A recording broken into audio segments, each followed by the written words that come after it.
WCS America, because we have one more full week of action ahead of us over here in the round of 32. Interesting fact, by the way, as I was reading through some articles. Currently, we have 4 Zergs in the round of 16. We have 4 Protoss players in the round of 16. And we have 2 Terran players in the round of 16. But of course, the chance is today that we have 2 Terran players advancing. And that would create perfect race distribution so far. It would. WCS America. It would be the League of Justice then? Because everything's perfectly scaled. Where balance prevails. Oh, you know what? We should just be the Justice League.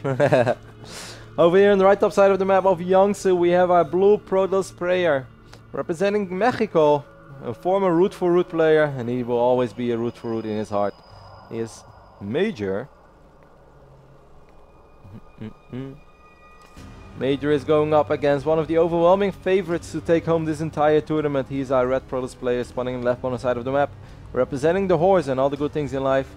He's Liquid Taeja.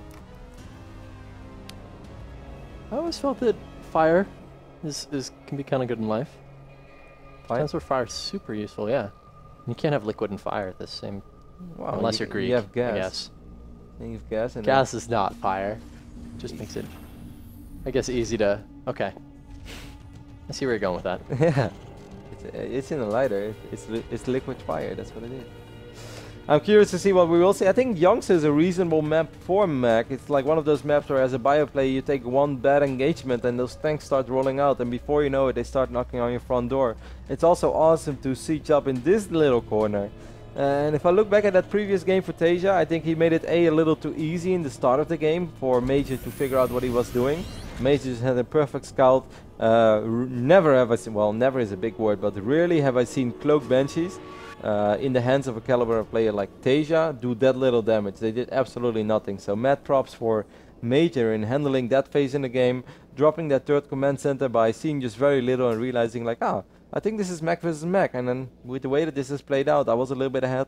I think I can get away with that third base right now. That was just a flawless game by Major. Yeah. I do feel Taeja perhaps, didn't do that good of a job in hiding information, because, that's just as big of part of the game as pretty much everything else in StarCraft. You can't make it too easy. Like Taeja had just, he was just playing a very safe game against Juan and trying to make sure, he didn't get caught by any of those cheeses that we know that, Major's completely capable of doing.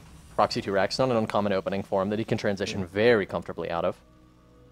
Reaper opening this time for Taeja, that's going to give him a better idea of what he's playing against. Yeah, even though he did get a good scout off this time as well. And he saw that Major is pretty much doing his build of game number 1, where he drops the factory ASAP. Like just when that first Marine's in production, that factory will go down already. Taeja had a little Marine as well. I didn't even see that. So 1 Marine and a Reaper can do very well against 2 Marines, especially if that SCV over here is going to soak up some damage.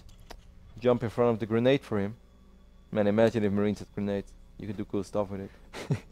However, with 3 Marines, I think that I think Major should be able to deal with this. He picks up the SCV, picks up the Marine. Oh, and all! Oh my God! What a fantastic opening here for Major. That backfired for Taeja. Taeja not getting a single kill. This 1 Marine.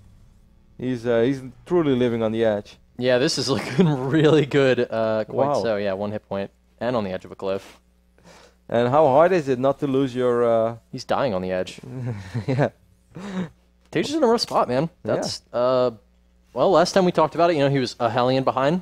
And now he's basically 200 resources, and it's even earlier in the game. Good positioning there by Major, and also just pulling back a little bit, letting the 3rd Marine join in his army. If it's just 2 Marines, that could have gone the complete other way around. There is a good chance that Major loses both Marines before killing either that Marine or the Reaper. Well, with 3 Marines killing all 3 units of Taeja, of course Taeja is expanding, and this is not the end of the world just yet. But you don't want to lose your Reaper like that. And Major, you would almost say that it's inevitable that he's going to do quite a bit of damage with either these Marines or these Hellions, or maybe both at the same time. And where is Taeja going to position the very few units that he has? Yeah. Oh my God, will this bunker even finish in time? I guess it will. Well, here come those Hellions. If this bunker doesn't go up, I guess it will. Major wants to be careful. Pretty close still. Like, the damage that he could sustain on these Marines could be substantial. The name of the game here from Taeja is not taking damage. Oh my God, and Taeja realizing that this is just a horrible position to engage his army in from Major, with those Hellions covering the ramp. GG.